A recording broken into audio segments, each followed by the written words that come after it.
Ministry, friends from the media. After the announcement of fiscal stimulus package of rupees 20 lakh crore by the Honorable Prime Minister yesterday, the Finance Minister is going to share the details of the package under Mission Atmanirbhar Bharat. First, the Honorable FM and MOS will brief, then we will take some questions from you. Over to Finance Minister.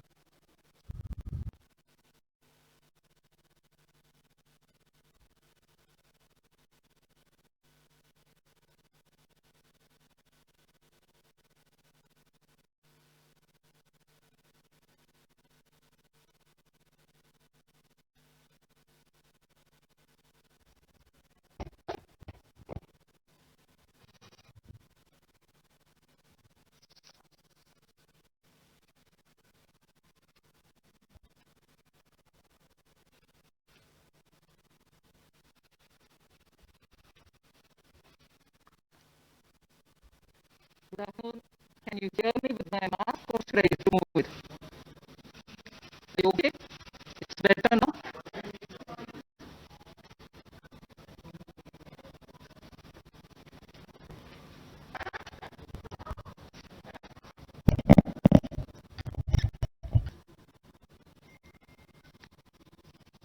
Good afternoon.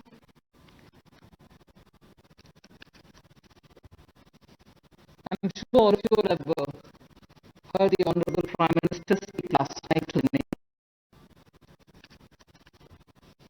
I'm sure all of you have heard the Honorable Prime Minister speak last night to the nation. He laid out a vision, a comprehensive vision.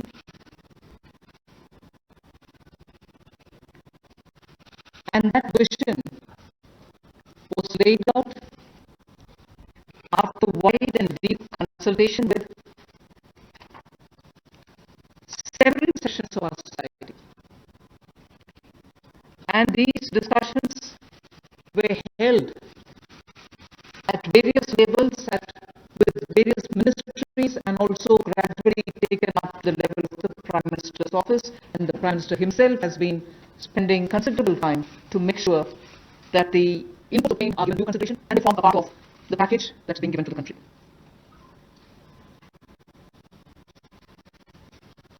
Essentially, this is to spur growth and to build a very self-reliant India. And that's where this whole initiative is called as Atmanirbhar Bharat Abhiyan. And the word Atmanirbhar India is the one which you will be hearing me say quite often. And the word Atmanirbhar India is the one which you will be hearing me say quite often. I know, coming from South India, a lot of people wondered what it actually meant. So for their benefit, I'll just say what it means in the 4 languages, subject of course to perfectionist corrections. Suya Sarbu Bharadam in Tamil, Suya Adharita in Telugu, Suyam Asarittan in Malayalam, and Swayam Avalambita in Kannada. Subject to correction, it may not be the perfect translation, but something to take it closer to what it means. So Atmanirbhar Bharat is what we are talking about. And you heard the Prime Minister clearly say that this is going to be resting on 5 important pillars. 5 important pillars: the economy, infrastructure, technology-driven systems, demography, and demand. So if these are the 5 pillars on which we are trying to build Atmanirbhar Bharat, the focus obviously will be what can be defined as the factors of production of, in today's language. Factors of production, all of us know that we've been hearing it: land, labor, capital, and enterprise. Today, we recast it, say it the same way, but then essentially referring to the very same factors of production, but in this Atmanirbhar Bharat, our focus therefore would be on those factors of production which are land, labor, liquidity, and law. So essentially, it addresses issues of ease of doing businesses, ease of doing, compliance and regulations being due diligence observed, and so on. And in this, the intention is to build brands. Intention is also to take local brands,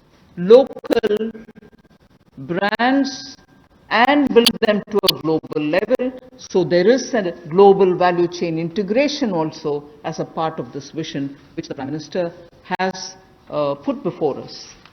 Certainly when he says Atmanirbhar Bharat, it is not to look inwards and cut India to become an isolationist country. It certainly talks about a confident India which can rest on its strengths and also be able to contribute to the globe, the way in which the Prime Minister rightly pointed out. The production of PPE and masks and also ventilators to an extent has rapidly grown within these 40 days. We have the capability, we have the enterprise to build such capabilities and help the world with it. And therefore, India shall continue contributing to the globe. You've also been seeing, I'm moving away from Prime Minister's last minute speech, you've been seeing that the government being led by Prime Minister Modi, even in 2014-19 regime, was listening, was sensitive, and also was a responding government. And that is why I list before you the various reform-driven steps which have been successfully taken. It's important for us to recall that now. Even as we talk about building a new India, building an India which is going to be Atmanirbhar. If I were to group them into different categories and list out what has been done by this government, even in between 2014 and 19, if you were to talk about the poor, we had the DBT-based reforms, based on which today, as we look at the migrants, look at the poor, look at the lockdown in their lives and the impact it has made in their lives, the DBT enabled us to directly put money into their accounts, and they didn't even have to go to the bank to collect it. The bank mitras were able to come and deliver the money, and therefore that reform based on Jan Dhan accounts, based on Aadhaar, and based on mobile technology has brought a revolution in this country, which many countries do recall now, and many of them are not able to do it, although India is able to do it. So for the poor, the DBT, the micro insurance schemes, PM Awas Yojana, Ujjwala Yojana, again something which has made it possible for people to have free cooking gas in the last 3 months. It wouldn't have been possible to reach out to the poor to have their cooking gas given unless the Ujjwala scheme was so successfully implemented. Swachh Bharat Abhiyan and Ayushman Bharat. And therefore for the poor, during the last tenure, the several schemes which benefited were all reform driven. If I were to talk about agriculture in the same spirit, PM Fasal Bima Yojana, PM Kisan Yojana, which again has come off handy, that we were able to front load the money to the Kisan during this lockdown. Otherwise, it wouldn't have been possible. Creating new fisheries department, Krishi Sinchai Yojana, were all aimed at bringing reform in agriculture. Similarly, talking of business and also trying to bring in better business environment. PSB cleanups happened, public sector banks cleanup, after a heavy load of phone banking resulting in NPAs. sector banks recapitalization, FDI liberalization, ease of doing business reforms, which were taken down to the third level of administration governance, IDC reforms, GST reforms, and today because of the GST reforms, power sector reforms, which resulted in India becoming a power surplus country from shortages always. 175 gigawatts of solar targets out of 86 gigawatt has already been achieved out of that number, and cleaning up of the coal mine sector. These are all things which I would want to recall here before we talk about what we are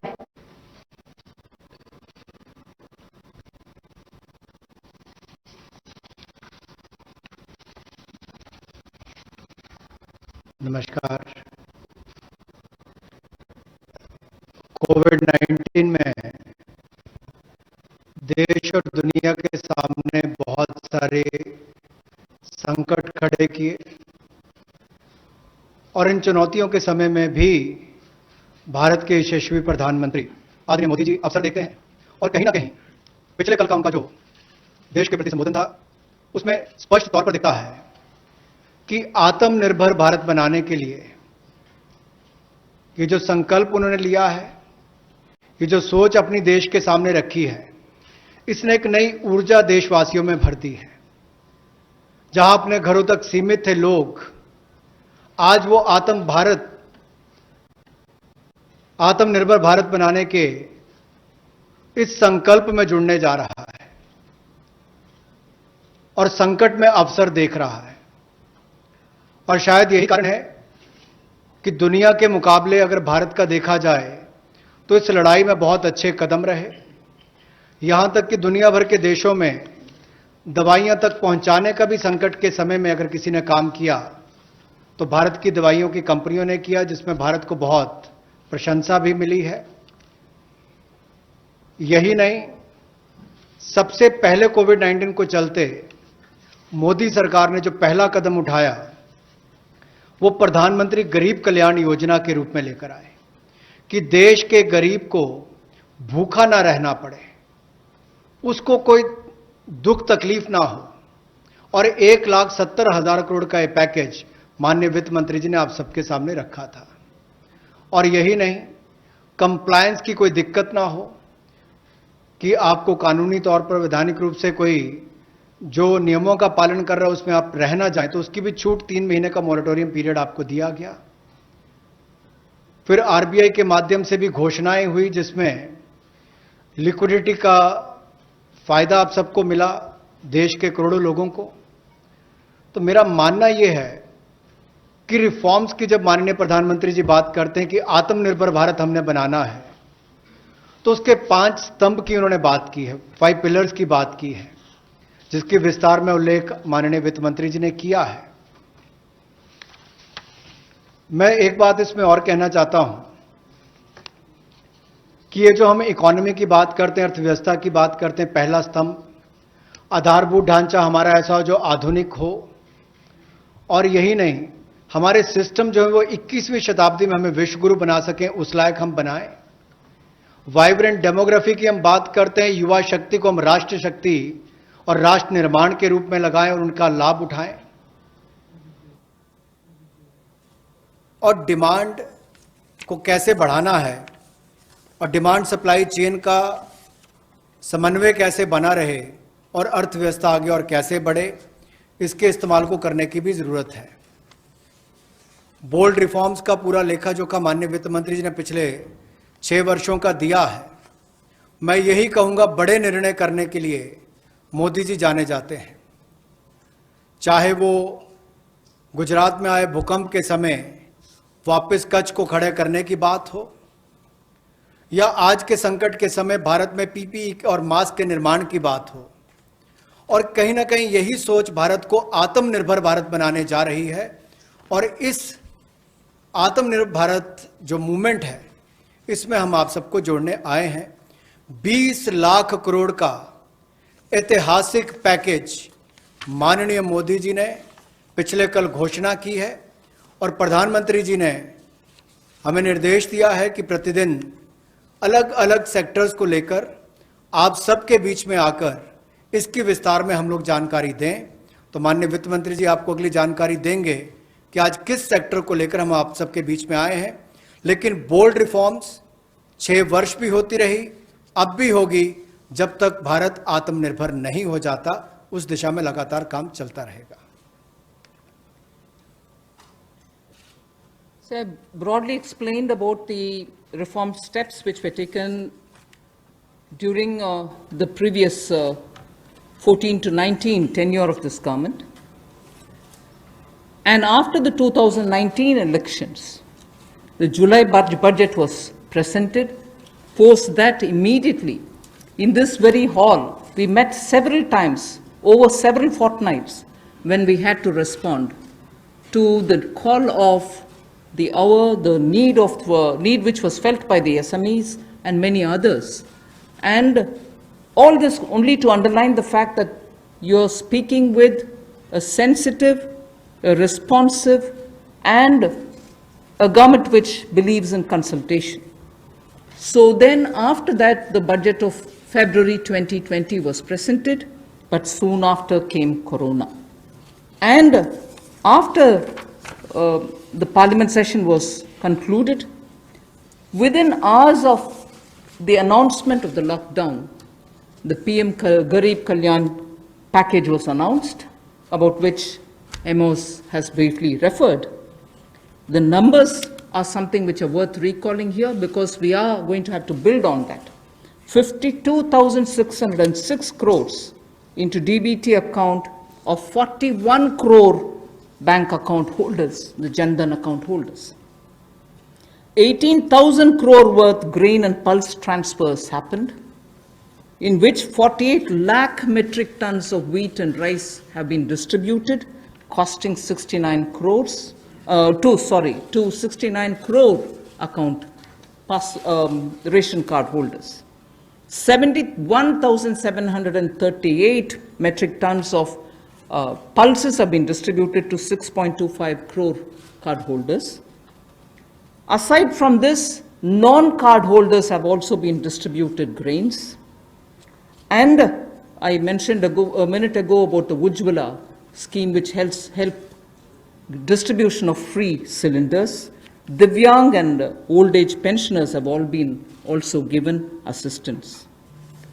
So after the lockdown, within a couple of hours, meaning within a day or two, we came with that announcement of the Garib Kalyan package.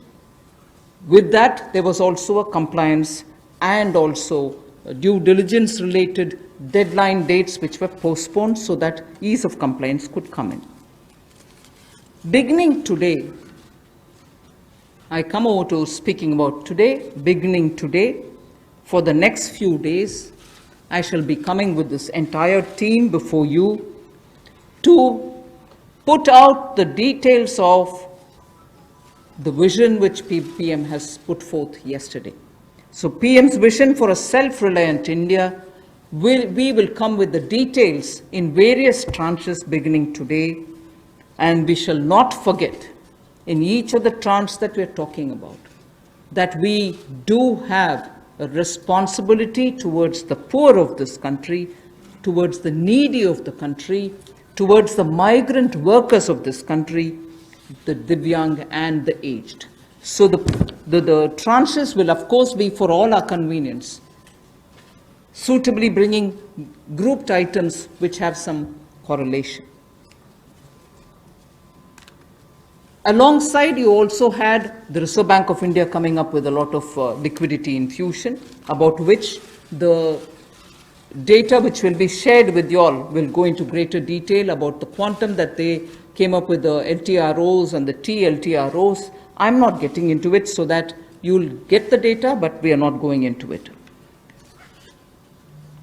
We also ensured, the Revenue Secretary is here, we also ensured that 18,000 crores of refunds through a special drive were given for all the income tax taxpayers. Drawback were also given the payments. So the intention being liquidity should be in the hands of the people. For all those who have up to 5 lakhs of refund dues, we cleared it. 14 lakh taxpayers have benefited because of that. So with that said, today the tranche has about 15 different measures, 6 of which pertain to the micro, small and medium enterprises. कुटीर लघु उद्योग के लिए 6 ऐसे कदम हम उठाएंगे. 2 relate to the employees provident fund. 2 relate to the NBFCs, housing finance corporations and the MFIs, microfinance institutions. 1 relates to DISCOMs, 1 relates to contractors, 1 relates to real estate, and 3 are tax measures that we have taken. So I'll get into the detail of today's tranche of announcements. I said there are 6 major steps for the MSMEs. The first one, there is a collateral-free automatic loan for MSMEs which is being provided. This will give facility up to 3 lakh crores. 25 crore outstanding for those MSME units for whom 25 crore is the outstanding loan, or 100 crores whose turnover will benefit from this. These loans will have a 4-year tenure and there will be a moratorium given for 12 months. These are going to be 100% credit guaranteed over as a cover given to banks and NBFCs on principal and interest. So this is going to be available till 31st October 2020. There are no guarantee fees, no fresh collaterals required. So I guess this will benefit 45 lakh units so that they can resume their business activity and also safeguard jobs.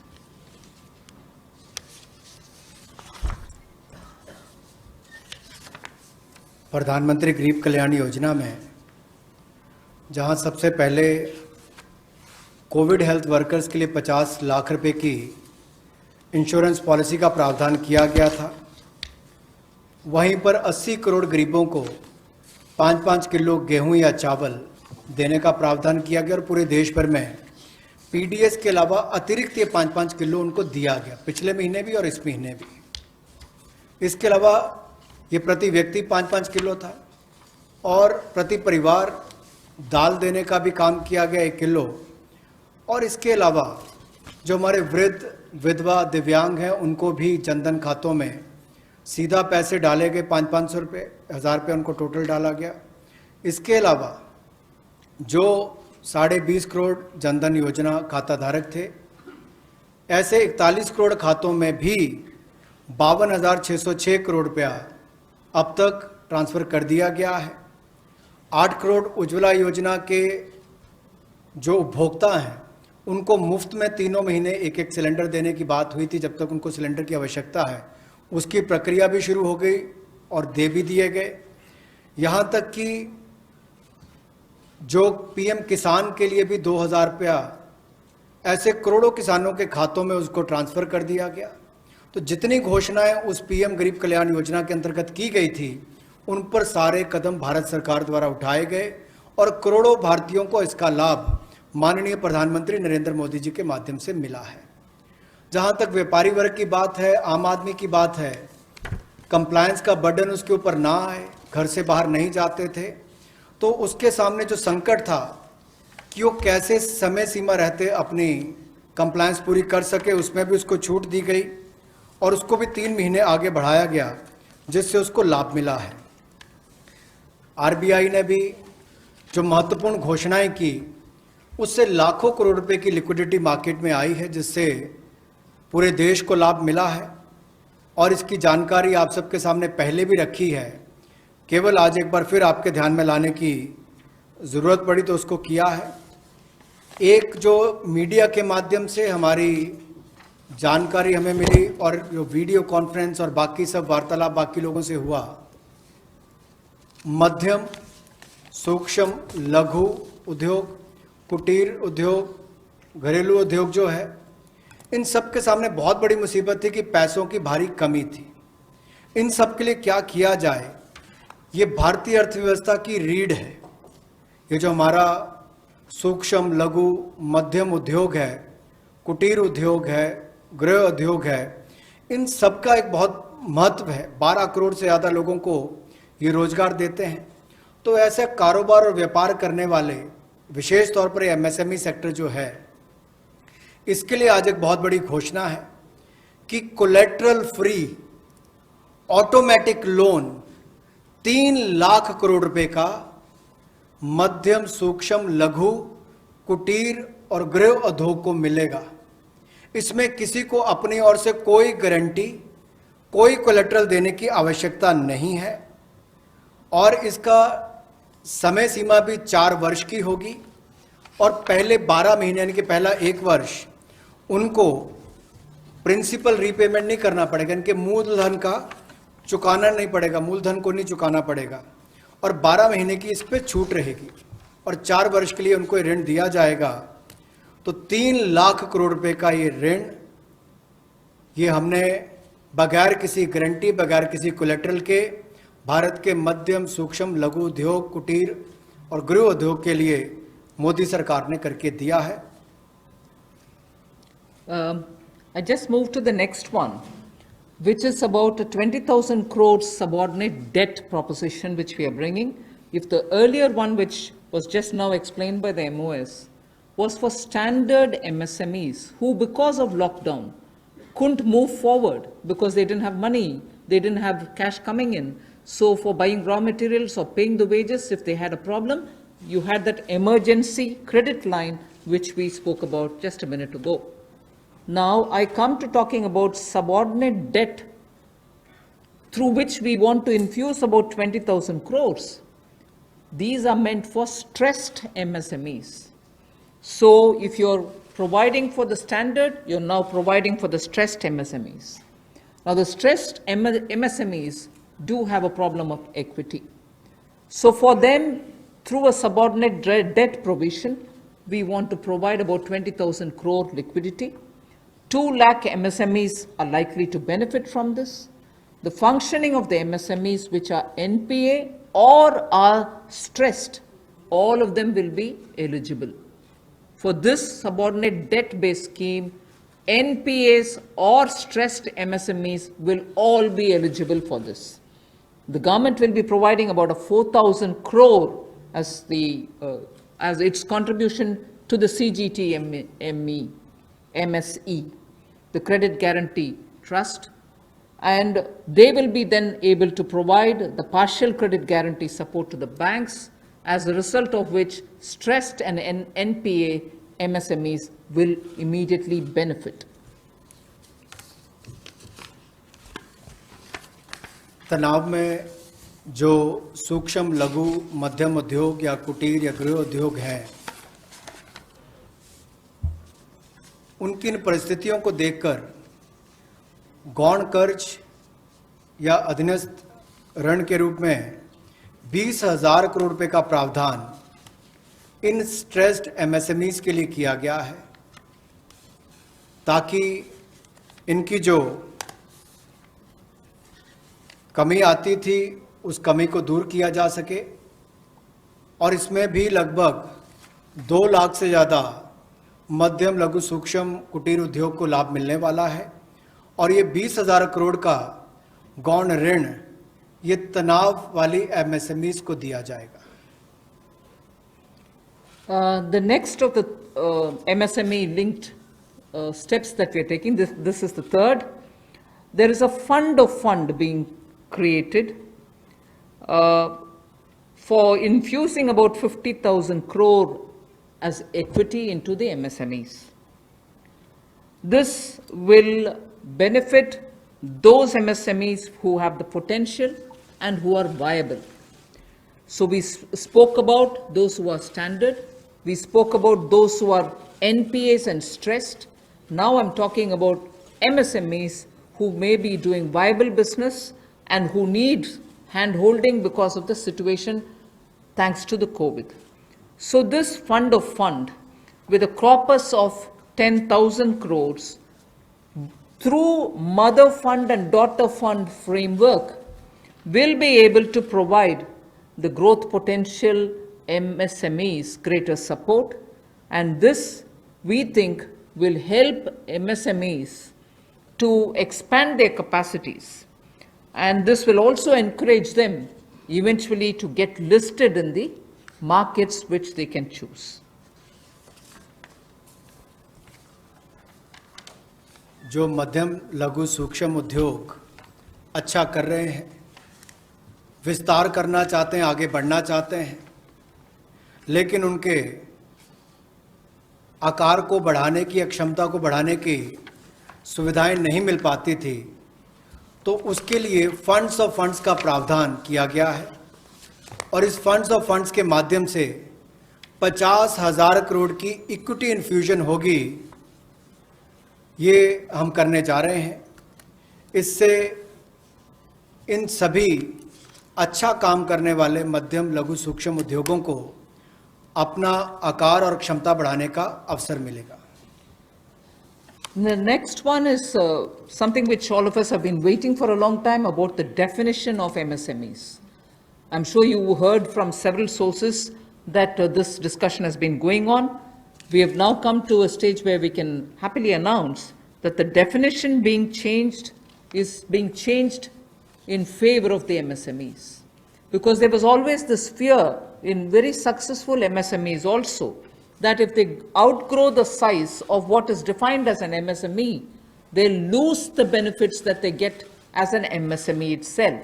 So outgrowing this definition meant outgrowing and going out of receiving benefits. Therefore, MSMEs preferred to remain within the definition rather than grow. Now what we are coming with is a change in the definition of MSME so that they need not worry about growing in size. They will still be able to get quite a lot of benefits which otherwise, as an MSME, they had got. So now how do we change it? I told you why we are changing the definition. How are the changes being brought about? What exactly is the change which is coming in? The change is that investment limit which defined an MSME is being revised upwards. So you can be a slightly more larger invested company, but you're still going to be considered only as an MSME. And then I'll come to the amounts which is shown in the chart there. But the idea is, even with an increased investment, you'll still be defined only as an MSME. You shall not get out of the benefit which is given to you as an MSME. Second is, additional criteria to define an MSME is being brought in. And that criteria is based on turnover. So that is being brought in newly now. Earlier it was only investment size. Now investment size and or additional turnover size is being brought in. And earlier, the distinction which prevailed between manufacturing unit, and therefore their definition was on slightly different account. Service units, their definition was on slightly different criteria.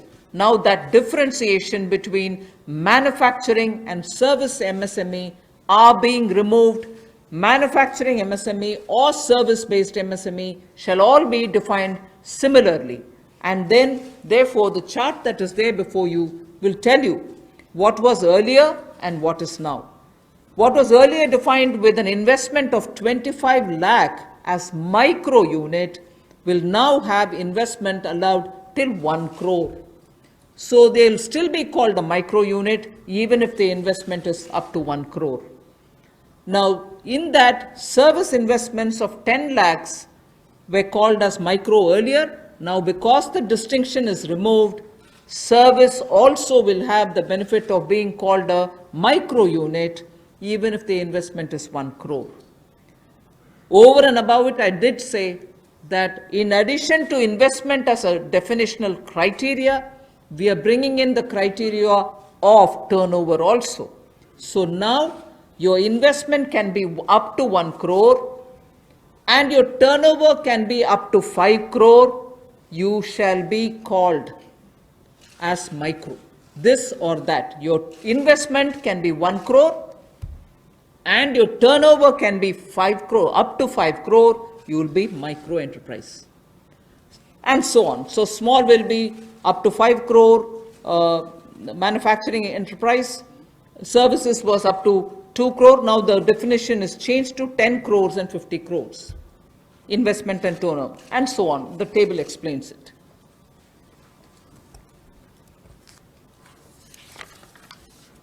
सूक्ष्म लघु मध्यम उद्योग में इसकी परिभाषा में कम दहलीज होने के कारण ये लगातार संकट रहता था कि अगर हम इससे बाहर जाएंगे तो हमें जो हमारे बेनिफिट्स मिलते हैं, लाभ मिलते हैं, उससे हाथ धोना पड़ेगा।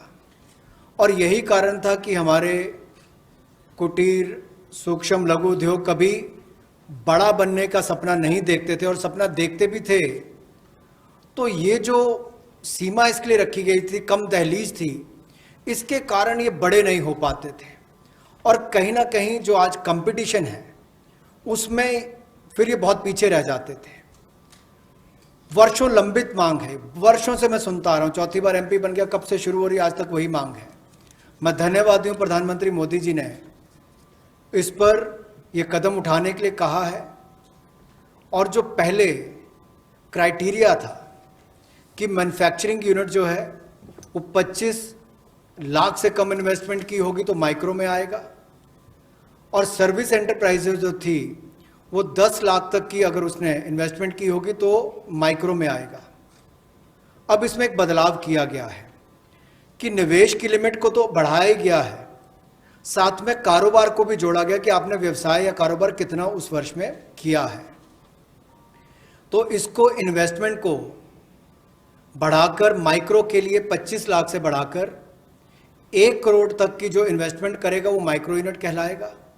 और ये मैन्युफैक्चरिंग और सर्विसेज दोनों के लिए एक ही क्राइटेरिया रहेगा, तो सर्विस सेक्टर को भी माइक्रो में आने का लाभ मिला है। तो 1 करोड़ से कम निवेश करने वाले को माइक्रो इंडस्ट्री में जो 5 करोड़ तक का व्यापार कारोबार करेगा उसको माइक्रो कहा जाएगा। स्मॉल वाले के लिए 10 करोड़ तक का निवेश और 50 करोड़ तक का कारोबार करने का प्रावधान, और मीडियम जो है उसमें 20 करोड़ तक का निवेश और 100 करोड़ तक की टर्नओवर। तो आप कल्पना कीजिए कि कल तक जो शायद मीडियम वाले के लिए आता था वो आज आपके स्मॉल वाले के लिए भी उससे बेहतर ऑप्शंस आकर खड़ी हो गई। तो इससे हमारे कुटीर सूक्ष्म लघु मध्यम उद्योग को बहुत बल मिलने वाला है। एक और बैंकों का हाथ पकड़ना, पैसा देना, दूसरी तरफ से डेफिनेशन चेंज करके उनके आकार और क्षमता को बढ़ाने का अवसर देना, ये अपने आप में क्रांतिकारी कदम इस दिशा में लिया गया है।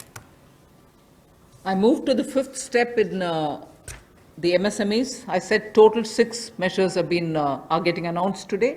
Of the 6, the fifth one is that for government procurement, tenders up to 200 crores will no longer be on global tender route, meaning global tenders will be disallowed in government procurement for tenders up to 200 crores. Why is this being done? Majority of the MSMEs in India were unable to supply those big mother units, as you may call, big, large companies, who they were serving all the while. Suddenly the conditions became, based on the global tenders, unmatchable by our MSMEs. So they were disqualified from supplying to companies for whom they actually grew as ancillary units. As a result, many of our MSMEs were not anymore able to participate in supplying products to many of these large units. So by bringing this condition now, we are saying for global tenders worth 200 crores or less, particularly for government procurement, they need not be global tenders at all. So this will make MSMEs do their business with a lot more confidence and carry on with it.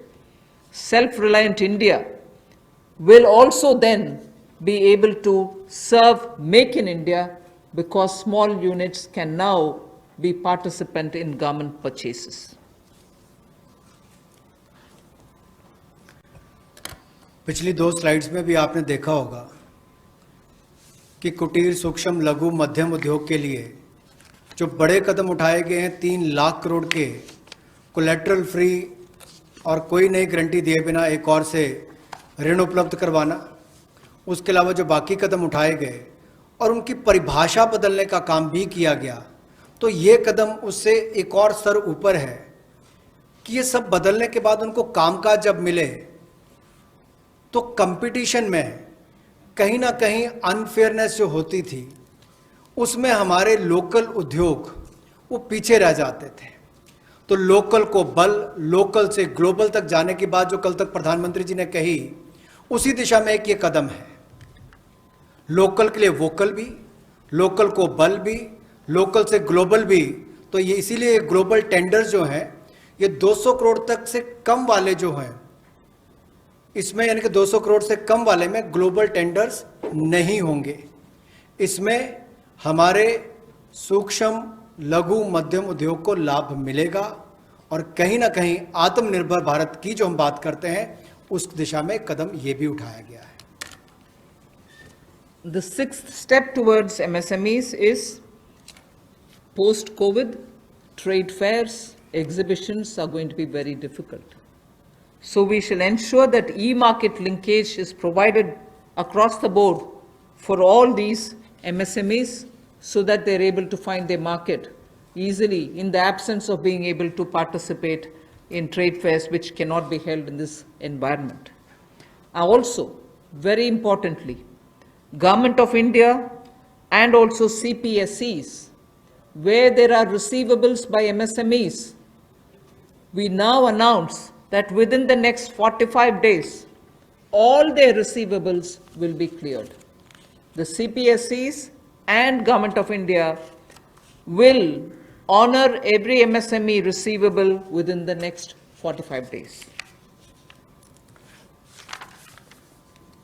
इसी तरह से एक बार फिर कुटीर सूक्ष्म लघु मध्यम उद्योग के लिए ये जो चुनौतियां कोविड-19 के समय शुरू हुई कि घरों तक सीमित होना पड़ा और आप कहीं जाकर सामान बेचने में दुविधा आती थी, तो ई मार्केट लिंकेज करने की बात की, क्योंकि ई कॉमर्स का आजकल ज़माना भी आया है, वो भी होगा।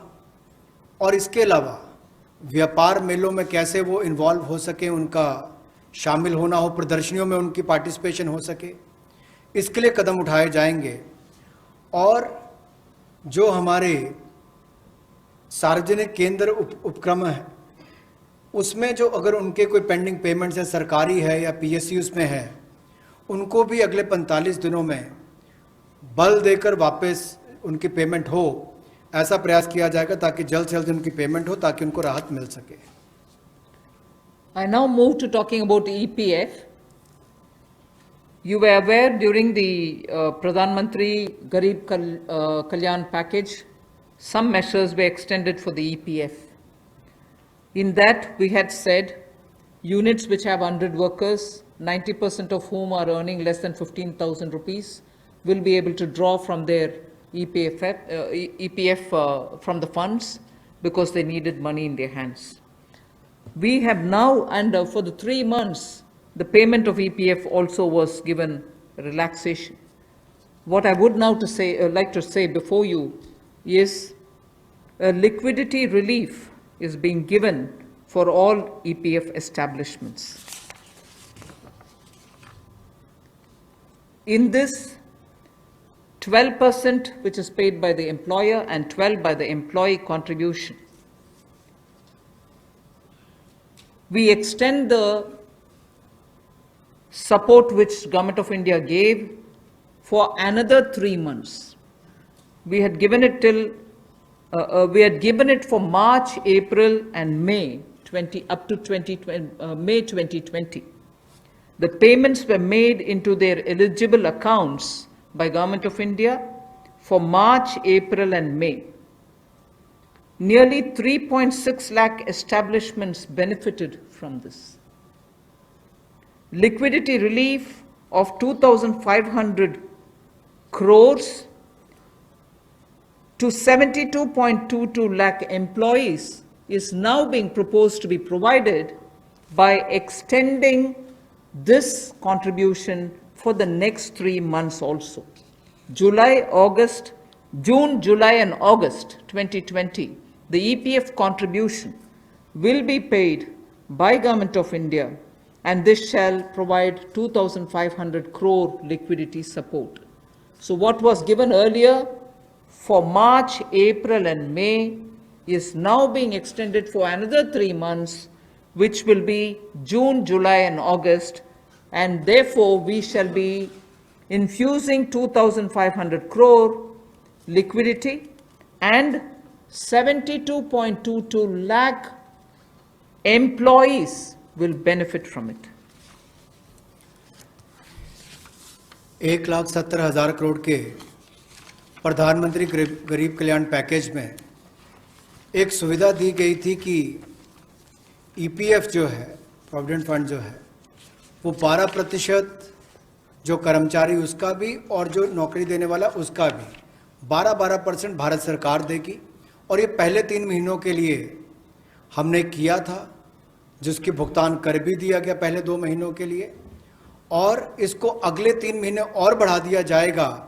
इसका प्रावधान भी जून, जुलाई और अगस्त के लिए कर दिया गया है। 3,67,000 ऐसी संस्थाओं के 72,22,000 ऐसे कर्मचारियों को इसका लाभ मिलेगा, जब कर्मचारी का 12% हिस्सा भी और नियोक्ता जो नौकरी देने वाला है उसका 12% हिस्सा भी भारत सरकार देगी, और ये कुल मिलाकर 2,500 करोड़ के लगभग का लाभ इनको मिलेगा।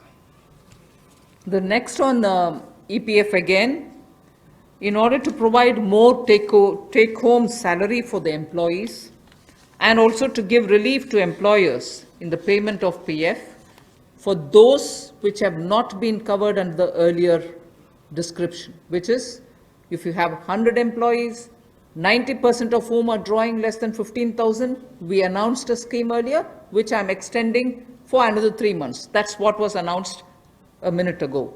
The second one in EPF now is the statutory PF contribution for those who are not covered in the earlier one is being reduced from 12% to 10%. So for the next 3 months, employers need to pay only 10% and not 12% so that they will have some more money in their hands. However, for the central public sector enterprises and for state PSUs, we will continue to pay 12%. So this reduction is not for the government. However, government employees government employer still pays 12%. But employees in these public sector undertakings will be given the advantage of paying only 10%. So a liquidity relief of 6,750 crores for both the employee and employer will be available for the next 3 months.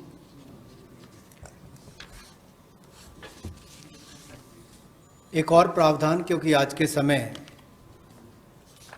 पैसा कर्मचारी के हाथ में भी कैसे ज़्यादा हो, इसमें भी एक बड़ी राहत देने का प्रयास इसमें किया है कि जो ईपीएफ कंट्रीब्यूशन है, जिनका ईपीएफ का योगदान है, वो ऐसे संस्थानों के लिए और कर्मचारियों के लिए 12% से कम करके 10% अगले 3 महीनों के लिए किया गया है। इससे कर्मचारी भी और संस्थान दोनों को लाभ मिलेगा।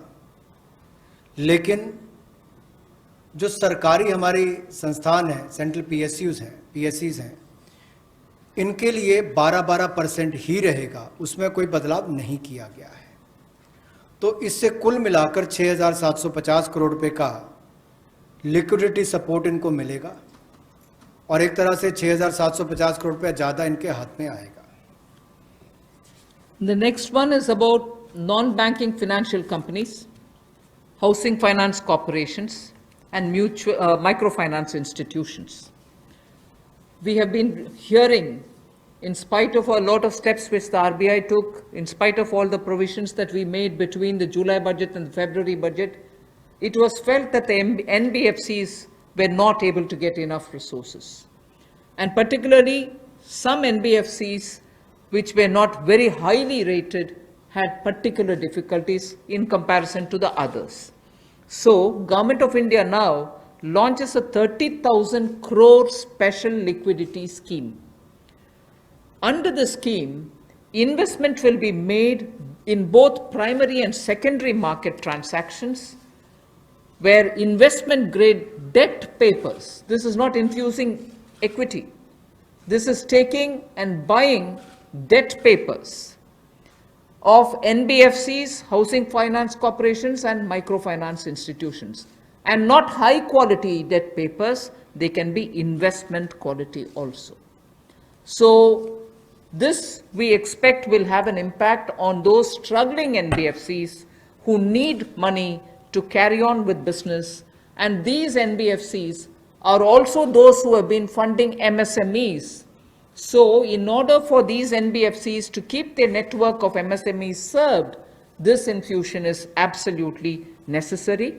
And these securities with which you're going to buy these debt papers will be fully guaranteed by Government of India. They will be fully guaranteed by Government of India. We hope that this will also bring in a lot of difference for NBFCs who have access to small and micro units, and therefore we want to ease the flow of credit through these NBFCs who have only not so good debt papers in their hands. गैर banking वित्तीय कंपनियां, NBFCs या फिर हमारे housing finance companies और micro finance institute, इन सब के लिए जो इनके पास लिक्विडिटी की कमी आती थी, धन का अभाव होता था, उसके लिए ये नई योजना लेकर आए हैं जिसमें 30,000 करोड़ रुपए का विशेष तौर पर प्रावधान किया जाएगा। स्पेशल लिक्विडिटी स्कीम ये होगी जिससे इनके धन की आपूर्ति भी होगी और इसके माध्यम से जहां एक और हाउसिंग सेक्टर को बल मिलेगा, MSME सेक्टर को बल मिलेगा, उसका भी लाभ हमारी अर्थव्यवस्था में और नीचे आम आदमी को पहुंचेगा और इसका पूरी तरह से गारंटी भारत की सरकार देगी। The next facility also for the NBFCs is to give 45,000 crore liquidity infusion through a partial credit guarantee scheme for the NBFCs in particular. This is an existing scheme, but we are expanding its scope. Expanding its scope only because it will now cover borrowings such as primary bond issued, the commercial papers. So all these will constitute the liability side of the balance sheet, but we are getting into that area also. But in this case, as different from the previous one, 20%, the first 20% loss alone will be borne by the guarantor, which is Government of India. The first 20% loss. So in this again, AA rated papers below and also below that will all be included. Even unrated papers will be eligible for investment. This we think will help many of the microfinance institutions, and with this, if money goes into their hands, even based on unrated papers, we guess they will have liquidity to reach out to the MSMEs who may be in the far-flung areas. जहां पहली 30,000 करोड़ की liquidity guarantee scheme लेकर आए थे, NBFCs के लिए, HFCs और MFIs के लिए, वहीं पर अब आंशिक ऋण गारंटी योजना ये लगभग 45,000 करोड़ रुपए की एनबीएफसीज का इसमें प्रावधान किया गया है। इसमें भारत सरकार गारंटर होगी, जो 20% का नुकसान इसके द्वारा सहन किया जाएगा, वहन किया जाएगा। और यही नहीं, इसमें डबल ए पेपर और इससे भी नीचे वाले जो हैं उसको भी इसमें पैसा मिल पाएगा, ऋण मिल पाएगा। और इसके अलावा जो अनरेटेड पेपर एलिजिबिलिटी है इन्वेस्टमेंट के लिए, वो भी इसमें प्रावधान किए गए हैं ताकि ज़्यादा इसका स्कोप बढ़ सके, ज़्यादा लोगों को इसका लाभ मिल सके। और कुल मिलाकर इससे भी नई लेंडिंग जो है, यानी कि कर्जा दिया जा सके सूक्ष्म लघु मध्यम उद्योग को और आम नागरिकों को भी मिल सके, उसके लिए इसका प्रावधान किया गया है। I move over to talking about the DISCOMs. DISCOMs today are facing unprecedented cash flow problems. They desperately need help. Otherwise, they are unable to pay the power generating companies. You know, all the states, DISCOMs are in serious crisis. So in order to help them, there is a emergency liquidity injection, which is happening to the extent of 90,000 crores. Now, the Power Finance Corporation, REC, the Rural Electrification Corporations, both of them put together will infuse liquidity of 90,000 crores to all the DISCOMs against all the receivables that they have. They're sitting there without getting paid. In turn, they are not able to pay the GENCOs. In turn, the GENCOs are wondering where they will have more money to pay for producing electricity. And at a time when we are talking about Atmanirbhar Bharat, at a time when we are also rightly claiming the credit for having made India a surplus power generating country, we've reached a stage where DISCOMs don't have money because they're sitting with receivables. So we are now making a provision, a one-time provision for PFCs and RECs to infuse that money into the DISCOMs against their receivables, and who in turn, this will be done with the state issuing guarantees. The guarantee, the amount which is being infused on guarantees being given by states. Now, obviously, having received that infusion of money, the DISCOMs will pay the GENCOs. GENCOs in turn will clear their dues and keep the cycle moving. Now, what does this do to the customer? The customer, we want the benefit to be passed on to the customer. We are in fact telling the central public sector generation companies that they shall give rebate to those DISCOMs which shall pass these benefits to the final customer. So we are making it clear to the central public sector generation companies that on receiving the money from the DISCOMs, they should be able to pass it on again back to the consumers. So this is a one-time infusion of liquidity for cash desperate DISCOMs.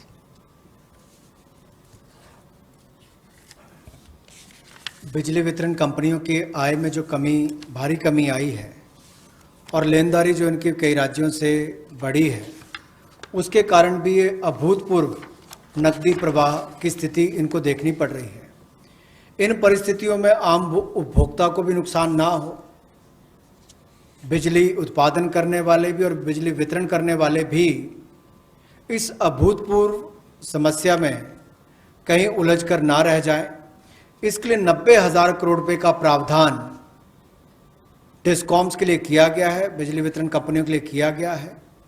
और ये 90,000 करोड़ रुपया जो बिजली वितरण कंपनियों को दिया जाएगा, वो पावर फाइनेंस कॉरपोरेशन और रूरल इलेक्ट्रिफिकेशन कॉरपोरेशन के माध्यम से दिया जाएगा। Thank you. I move over to the next, which deals with contractors. All Government of India agencies, such as the railways, road transport, highways, CPW, etc., will now give 6 months extension without any cost to the contractors, so that extension should cover construction work or goods and services contracts that they have with central government agencies. They can take additional 6 months to comply with the contract conditions.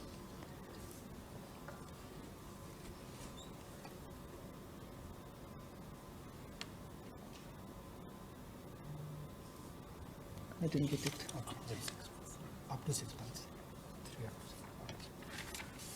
So the extension is up to 6 months, is what I'm being told.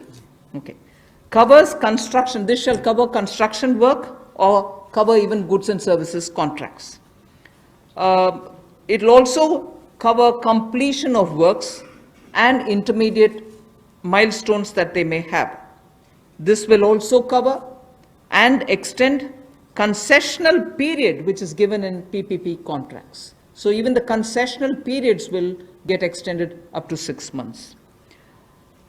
And in order to facilitate greater liquidity which they can obtain, government agencies will partially release bank guarantees to the extent of the partially completed contracts. So if a particular contract is completed to some extent and not fully, to that some extent, the partial bank guarantee will also be released so that the cash flow will improve. जहां एक और पहले 200 करोड़ तक के tenders global नहीं होंगे, एक वो राहत दी गई। अब उसके बाद जो अभी काम हमारे कॉन्ट्रैक्टर्स कर रहे हैं देश भर में, चाहे वो रेलवेज का हो, सड़कों का हो, हाईवेज का हो, सेंट्रल पब्लिक वर्क्स का हो, अलग अलग डिपार्टमेंट्स के हों, क्योंकि कोविड के कारण ये समस्या खड़ी हुई, तब उनको 3 महीने से ज़्यादा 6 महीने तक की राहत इसमें दी जा सकती है एक्सटेंशन के रूप में, ताकि उनको कोई खामियाजा ना भुगतना पड़े। और जो ऑब्लिगेशंस थी उनकी, उसके कारण दिक्कत आ सकती थी, इसलिए प्रावधान किया गया है ताकि मुकदमेबाजी या बाकी सब ना हो और मानसिक रूप से भी ठीक रहे और अच्छा काम करके समय पर पूरा कर सकें। तो 6 महीने तक की इनको राहत दी गई। और यही नहीं, जो पीपीपी कॉन्ट्रैक्ट्स है उसमें भी जो कंसेशन पीरियड है उसमें भी ये राहत 6 महीने तक की दी जा सकती है, पर मैक्सिमम जो है 6 महीने तक हो सकता है। केस टू केस मैटर करेगा। और जो सिक्योरिटी दी जाती थी पार्शियल, उसको रिलीज़ किया जा सकता है आंशिक रूप से। मान लीजिए मैं कोई ठेका लिया है, 70% किसी ने काम किया और उसके एवज में उसकी आंशिक रूप से वो बैंक गारंटी को वापस किया जा सकता है, ताकि उसके पास और लिक्विडिटी और काम करने के लिए आ सके। एक बहुत बड़ी राहत इस तरह से कॉन्ट्रैक्टर्स को भी देश भर में देने का एक प्रावधान किया है। 80% की होगा तो उसके अनुसार, 60% की होगा तो उसके अनुसार, लेकिन कुल मिलाकर उसके पास पैसा ज़्यादा है ताकि वो काम काज में उसको कहीं दिक्कत ना आए। I've come to the last two of today's announcements. One relate to the real estate, which is what I'm doing now.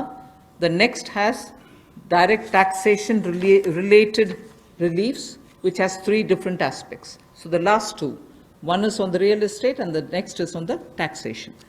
In the real estate matter, the Urban Development Ministry shall issue advisory to the states and the union territories so that the regulatory authorities are given clear picture that they can treat the COVID-19 period as an event where you can invoke the force measure. In other words, they can treat it as an act of God, and to that extent be flexible about the execution of the contract signed. This will also mean that with the necessary changes, they will have to issue fresh project registration certificates. They can extend the registration and the completion dates. Suo motu, they can do it by 6 months for all registered projects, expiring on or before 25th March 2020. So using the force majeure clause, they can suo motu extend the registration and completion date by 6 months if the project was registered on or after 25th March 2020. So there need not be individual applications separately for it. They can suo motu do it. They can also issue fresh project registration certificates automatically with revised timelines. So this way, people who had entered into a contract and got fixed because of the coronavirus will not suffer. These measures, we think, will de-stress developers, and real estate industry, which is already in difficulty, will benefit with the new timelines. कोविड-19 का प्रभाव हमारे real estate projects पर भी पड़ा होगा, और इसके लिए ही ministry of housing and urban development ये राज्य की सरकारों को और यूटीज़ को एडवाइस भी करेगी कि उनकी जो रेगुलेटरी अथॉरिटीज़ हैं वो एक प्रावधान करें कि जो रजिस्ट्रेशन और कंप्लीशन डेट है उसको ज़ो मोटो 6 महीने तक आगे बढ़ा दिया जाए, और इसकी जो 25 मार्च तक जो एक्सपायरी डेट थी यानी कि उसको 6 महीने तक आगे बढ़ा दिया जाए, और इसमें कोई इंडिविजुअल एप्लीकेशंस मंगवाने की आवश्यकता नहीं है। जो 25 मार्च तक थी उसको वैसे ही 6 महीने तक का आगे विस्तार कर दिया जाए, उसको आगे अवधि को आगे बढ़ा दिया जाए। रेगुलेटरी अथॉरिटीज़ को भी यही अनुरोध किया गया है, और इसमें ministry of housing and urban affairs के माध्यम से जाएगा कि 3 महीने तक पीरियड उसको भी आगे बढ़ा दिया जाए, और जो फ्रेश प्रोजेक्ट रजिस्ट्रेशन सर्टिफिकेट्स हैं वो भी रिवाइज टाइमलाइंस के साथ दे दिए जाएं। तो इसी तरह से रेरा के अंतर्गत जो टाइमलाइंस है उसको आगे बढ़ाने की जो बात कही गई है इसमें विस्तार में कही गई। I move over to talking about the tax-related proposals, which is my last. You're fairly familiar with the TDS and the TCS tax deductions which happen. We have now, from, let us say, tomorrow till 31st March 2021, reduced the TDS rates and the TCS rates by 25% of the existing rate. So if the existing rate is 100, it will be reduced by 25%. This shall apply to all payments, if they are payment for contracts or professional fees or interest or rent or dividend or commission or brokerage. All of these will be eligible for this 25% rate reduction. Through this, and as I said, this will be coming into force from tomorrow and last till March 31st, 2021. And this we think, this reduction we think will release nearly 50,000 crores in the hands of the people who otherwise would have paid it as TDS. This reduction alone is going to give 50,000 crores back to the people, in the sense it will be in their hands rather than coming in as payment of taxation. जो TDS rates हैं वो सभी non salaried payment वालों को, residents को, और TCS rate जो है उसमें 25% की कटौती की गई है फाइनेंशियल ईयर 2020-2021 के लिए, और इससे 50,000 करोड़ रुपए का लगभग लाभ आम जनता को मिलने वाला है। यानी कि अगर मेरा 100 रुपया बनता था तो मैं 100 रुपये की बजाय अब 75 रुपये दूंगा, और उसमें 25% की कटौती की गई है। तो एक बहुत बड़ी राहत गैर वेतनभोगी इन सब के लिए, non salaried payment to residents, इनके लिए की गई है। The next is a set of dates which are getting extended for direct tax, some of the measures that we are taking. All pending refunds to charitable trusts and non-corporate businesses and professions, including that of proprietorship, partnership, LLP and cooperatives, shall be issued immediately. I did mention at the beginning that we have already refunded quite a lot of refunds which were either 5 lakhs or lesser to individuals who waited for their refund for a long time, and through that nearly 14 lakh people had benefited, Now, we are saying that the pending refunds of all charitable trusts, non-corporate businesses, professions, proprietorships, partnerships, LLPs and cooperatives, many of whom can be very small. Many of these are in cooperative sectors, many are MSMEs, many are small partnerships. All their refunds will be given immediately, which will mean that they will get their due money, that's their money, they will get it back in their hands without any delay. Then the due date of all income tax returns for the year 2019-2020 are now being extended from 31st July 2020 and 31st October 2020 to 30th November 2020. And tax audits from 30 September 2020 is being changed to 31st October 2020. So that is a measure which will help people not to worry about how they are going to do their compliance, will they be able to file their returns or not. So that is a step which we take. And the last one, which also is a taxation related measure, is the date of assessments getting barred, because assessment time gets barred with a certain date. We are conscious of it, we have taken cognizance of it, so we are saying date of assessments getting barred as on 30th September 2020 is now being extended to 31st December 2020. So 3 months extension is being given so that date of assessment doesn't get barred as of September 2020, it can wait till December 2020. And also, those getting barred on 31st March 2021, we are saying this in advance, those getting barred as of 31st March 2021 are being extended to 30th September 2021.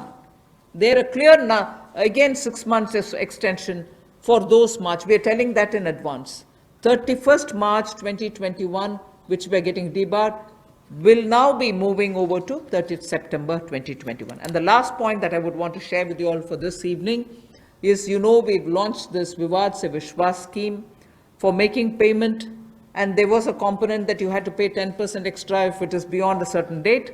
Now, without any additional amount which is to be paid, in total, the whole Vivad Se Vishwas scheme is getting extended up to 31st December 2020. And for this extension, no extra payment is being asked. So the entire Vivad Se Vishwas moves over to 31st December 2020. 5 lakh तक के refund 14 lakh से ज़्यादा लोगों को अब तक वापस कर दिए गए थे। उसके अलावा जो उससे ऊपर वाले उसकी भी प्रक्रिया शुरू, और बहुत सारे लोगों को वो भी वापस कर दिए गए हैं जो रिकॉर्ड समय के अंदर किए गए।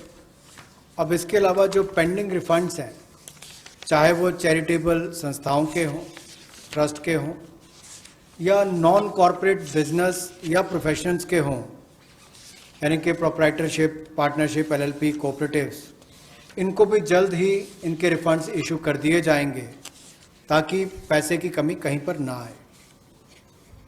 इनकम टैक्स की रिटर्न के लिए जो ड्यू डेट थी वित्तीय वर्ष 2019-20 के लिए, उसको 31 जुलाई 2020 और 31 अक्टूबर 2020 से बढ़ाकर 30 नवंबर 2020 कर दिया जाएगा, और टैक्स ऑडिट को भी 30 सितंबर 2020 से बढ़ाकर 31 अक्टूबर 2020 कर दिया जाएगा। जहां तक डेट ऑफ असेसमेंट की बात है, ये भी वर्जित हो रही थी 30 सितंबर 2020 को, इसको भी एक्सटेंड कर दिया जाएगा 31 दिसंबर 2020 तक, और जो वर्जित हो रही थी 31 मार्च 2021 को, इसको 30 सितंबर 2021 तक बढ़ा दिया जाएगा। मैं एक बार फिर कह देता हूं, जो डेट ऑफ असेसमेंट्स जो बार हो रही थी 30 सितंबर 2020 को, उसको 31 दिसंबर 2020 तक बढ़ा दिया गया है। और जो बार हो रही थी 31 मार्च 2021 को, उसको 30 सितंबर 2021 तक बढ़ा दिया गया है। विवाद से विश्वास स्कीम बजट के समय भी हम लाए थे, लेकिन इन अभूतपूर्व परिस्थितियों के चलते इसको भी जिनको पेमेंट करनी है, कोई अतिरिक्त पेमेंट ना किए बिना, एडिशनल अमाउंट दिए बिना, इसको 31 दिसंबर 2020 तक एक्सटेंड कर दिया गया है, ताकि आप 2020 31 दिसंबर तक पेमेंट कर सकते हैं। उसमें आपको कोई अतिरिक्त पेमेंट नहीं करनी पड़ेगी। मैं धन्यवाद करना चाहूँगा फाइनेंस मिनिस्टर का, MOS फाइनेंस का, for a detailed briefing to all of us on these particular subjects. Madam, with your permission, 2 questions we are going to take online and 4 questions we can take from the hall here. So first I take the question online. How does the government plan to finance rupees 20 lakh crore stimulus? Maybe this is a question I should answer after I finish all my announcements on the various tranches. But government has also given a slightly altered schedule, the borrowing schedule. So that is one of the ways, that is, I repeat, that is one of the ways in which we are also expecting to finance. But the other details about how exactly are we going to get financing this will be probably more appropriately answered after we finish announcing all the tranches. Okay. Number 14. मेरा सवाल यही है कि borings को लेकर के पहला सवाल था, इस पे थोड़ा सा अगर आप और बताना चाहें कि इतने बड़े पैकेज के लिए सरकार फिलहाल बोरिंग को लेकर के क्या योजना है, आने वाले वक्त में किस तरीके का और प्रावधान करने की योजना है। और दूसरा ये कि जो बैंक गारंटी, जो लगातार बैंक पिछले 2-3 महीने में ये इस बात को लेकर के चिंतित थे कि कुछ सेक्टर्स पर लोन देने के लिए वो ज़्यादा पॉजिटिव नज़र नहीं आ रहे थे और बैंक गारंटी, सरकार से गारंटी को लेकर के वो लगातार अपील कर रहे थे। ऐसे में आपको लगता है कि इस बड़े पैकेज के बाद में बैंक की तरफ से लोन देने की शुरुआत हो पाएगी और लिक्विडिटी फ्लो की जो कोशिश है उसको कामयाबी मिलेगी? मैं आपके सेकंड क्वेश्चन को जवाब दे देती हूँ, बट फर्स्ट क्वेश्चन अब शायद दोबारा बोलना पड़ेगा, मैं ध्यान से शायद सुने नहीं। सेकंड क्वेश्चन के लिए मैं जवाब ये दे रही हूँ कि ये गारंटी का विषय जो आपने उठा रहे हैं कि बैंक से भी मांग था, उसके लिए तो आज गारंटी का विषय भी हमने घोषणा कर चुके हैं। सो उसके कारण हम ये मानते हैं कि बैंक्स में थोड़ा और तैयारी होगी। मगर वैसे भी पिछले एक सप्ताह से बैंक सेक्रेटरी इधर देवाशीष पांडा जी हैं, लगातार कितने बैंक से क्रेडिट जा रही है, किन को जा रही है, MSME की जा रही है, रिटेल सेक्टर को जा रहे हैं, ये विषय हम फिनेंस मिनिस्ट्री के हैंडल से और PIB के द्वारा भी जानकारी देते आ रहे हैं।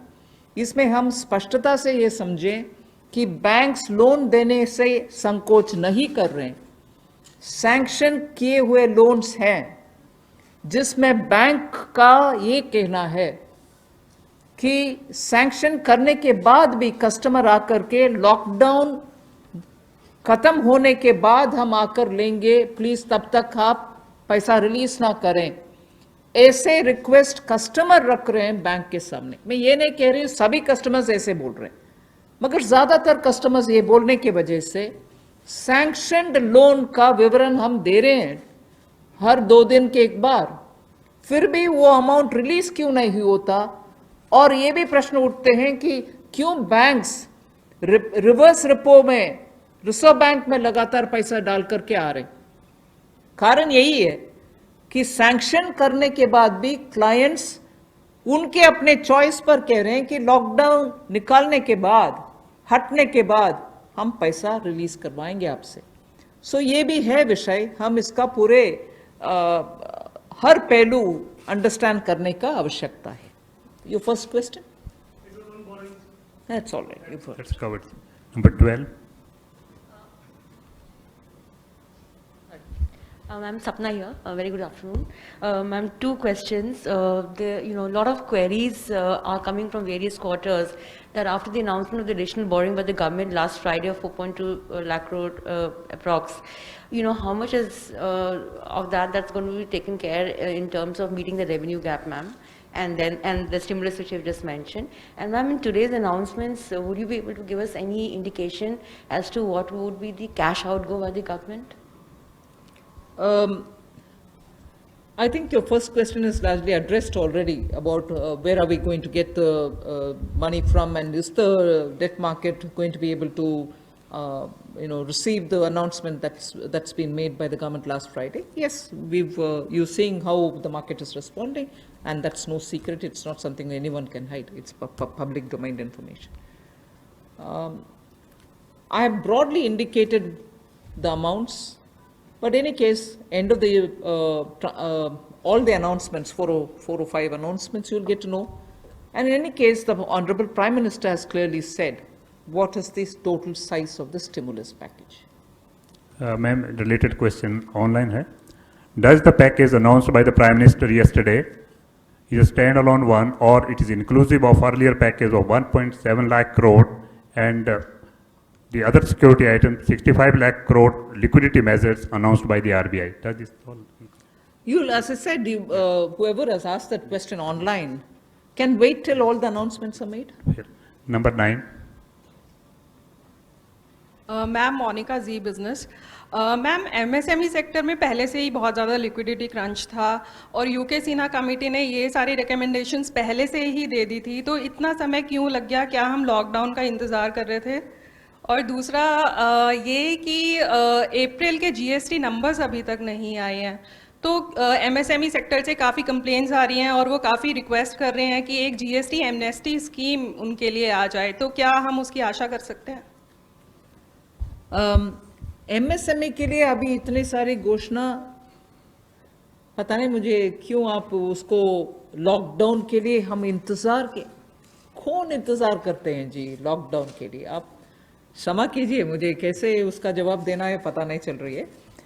मगर एमएसएमई के लिए हम धीरे धीरे जुलाई बजट में भी घोषणा किए, उसके बाद पार्शियल गारंटी का अनाउंसमेंट भी हुआ, फरवरी के बजट में भी एमएसएमई के लिए बहुत सारे कदम हमने उठाए, और अभी कॉम्प्रिहेंसिवली स्ट्रेस्ड हो, एनपीए हो, सस्टेनेबल और वायबल यूनिट्स हो, उन सब के लिए अलग अलग हिस्से पर एमएसएमई के लिए स्टेप्स उठा रहे हैं।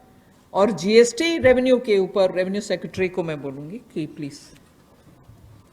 नंबर 13। आपने जो सवाल पूछा कि जीएसटी का जो अप्रैल महीने का फिगर अभी तक डिक्लेयर नहीं किया है, आपको मालूम है कि जीएसटी के जो रिटर्न्स फाइलिंग के डेट्स है वो सब एक्सटेंड हो गए हैं। एक बार जब अगर एक्सटेंड कर दिया जाए कि हमने बहुत सारे रिटर्न्स कहा है कि जून तक भरना है, या जो 5 करोड़ से ज़्यादा के जो लोग हैं उनको भी हमने टाइम दिया है, तो एक्सटेंशन देने के बाद अब जो ये जो फिगर्स है इसके बारे में स्पष्ट स्थिति जो है सो हमें 30 जून तक ही मिल पाएगा हमें।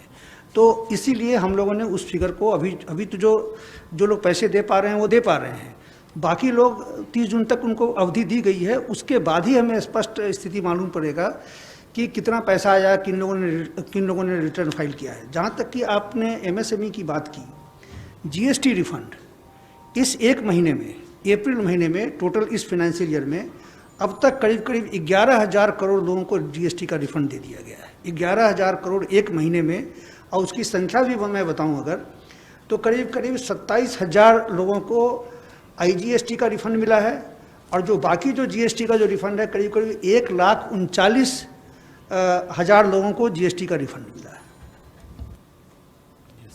Madam Sunil Prabhu, NDTV. Just 2-3 points. One, of course, was on the fiscal deficit. Where do you keep the target now? Because this is something that nobody visualized it. Prabhu, just may I intervene? Please focus your question on today's briefing part, because as Madam told, It's part of that, sir. 4-5 series briefing will be here, so please focus for the today's briefing. That is one part of it, madam. The fiscal deficit and, the states asking for FRBM and, certain measures which you have been part of the deliberations in that aspect. The second is that when you say the EPF and this package that is being given to MSMEs, especially, there is unemployment that is taking place. How are you going to safeguard that, through various measures vis-a-vis this, and what exactly is the outlay that we are envisaging in terms of from the finance minister? You've actually sort of spread like a bird's eye view of what's going to come. So I might want you to wait for the next announcements. 33, That's why I said it's spreading. 33. Ma'am मैं शैलेश हूँ NI से। Ma'am MSME को लेकर आपने तमाम announcement करे हैं, उसमें दो तीन तो क्लैरिफिकेशन चाहूँगा। एक तो जो एमएसएमई की डेफिनेशन आपने चेंज करी है उससे कितनी कंपनीज़ को बेनिफिट होगा, और जो 200 करोड़ से ऊपर के जो टेंडर हैं जो फॉर ग्लोबल टेंडर्स आते थे, कितने लोग जो हैं उससे, कितने ग्लोबल टेंडर्स उससे बाहर हो जाएंगे। और मैम एक सवाल मेरा ये है कि जो आज आपने अनाउंसमेंट करा है और जो इंफ्रास्ट्रक्चर का 1 लाख करोड़ का जो आप लोगों ने टारगेट करा है, उसमें से कितना इसमें अनाउंस हुआ है या अलग है कुछ? मैं ये प्रश्न जो आपने उठाया ग्लोबल टेंडर के विषय में, कोई बाहर नहीं होंगे लोग, इसमें पार्टिसिपेट करने के लिए हम कदम उठा रहे हैं ना। अगर ग्लोबल टेंडर का आवश्यकता नहीं है जिसके वजह से स्मॉल एंड मीडियम इंडस्ट्रीज उसमें भाग लेना मुश्किल समझ रहे हैं, हम उस रिक्वायरमेंट को ही हटा दिया कि ग्लोबल टेंडर कॉल फॉर ना करें, जिससे 200 करोड़ से कम वाले गवर्नमेंट प्रोक्योरमेंट में एमएसएमई भाग लें। एक्सक्लूशन नहीं है, इंक्लूशन होगा।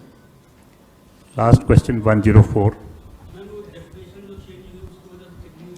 वो आंकड़ा मैं बाद में दूंगी। अभी the intention of that definitional change is to have more companies remain as micro, small and medium enterprises. Growing के वजह से वो इस definition से बाहर ना हो जाएं, इसके लिए कितने यूनिट बेनिफिट होंगे, if anybody of the secretaries have that information they can give, नहीं तो हम आपको कैलकुलेट करके देंगे कितने यूनिट इससे दोबारा एमएसएमई के डेफिनेशन के अंदर आएंगे।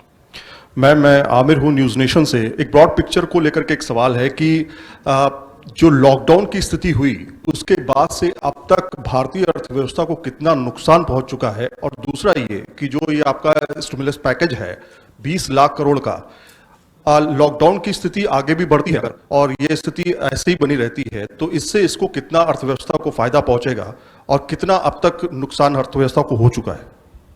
आप दोनों प्रश्न इतना स्पेकुलेटिव प्रश्न पूछ रहे हैं, मेरे से जवाब देना मैं आसान नहीं समझ रही हूँ। अगर lockdown continue, how can I answer? One second, lockdown के वजह से क्या नुकसान हुआ आंकड़ा करने के लिए अभी समय नहीं है। हम रिस्पॉन्ड कर रहे हैं जिससे न्यू इकोनॉमी